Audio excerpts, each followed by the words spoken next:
ஏசியில் உட்கார்ந்து சம்பாதிக்கிறார். வெயில் மழைன்னு நாங்க தான் கஷ்டப்படுறோம். இளையராஜாவை தாக்கி பேசிய ரஜினி. என்னன்னு பார்க்கலாம் வாங்க. இசை உலகத்தை பொறுத்தவரை பெரிய ஜாம்பவானாக இளையராஜா இருந்தாலும் தனிப்பட்ட முறையில் அவர் மீது பலரும் அதிருப்தியில் தான் உள்ளனர். நடிகர்களின் கால்ஷீட்டுக்கு பதிலாக இவரை எதிர்பார்த்து காத்திருந்த காலமெல்லாம் உள்ளது.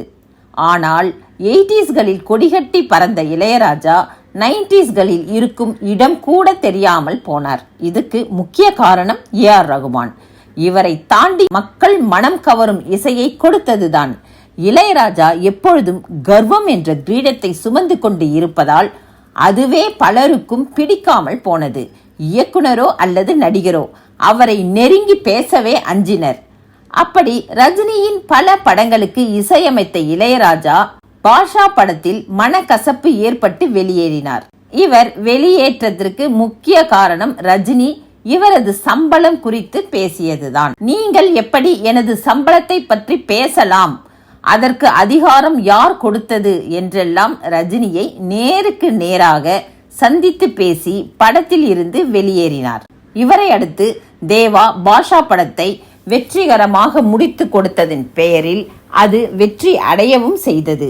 அதன் பின் ஒருபோதும் ரஜினியின் படத்திற்கு இளையராஜா இசையமைக்கவில்லை. இந்த படத்திற்கு முன்பு தளபதி படத்தின் போதே இளையராஜா மற்றும் ரஜினி இடையே முரண்பட்ட கருத்து வேறுபாடு இருந்துள்ளது. தளபதி படத்தில் ஆடியோ லான்ச்சில் கலந்து கொண்ட இளையராஜா எதுவும் பேசாமல் எனக்கு வேலை இருக்கிறது, நான் போகிறேன் என்று கூறிவிட்டு சென்றுள்ளார்.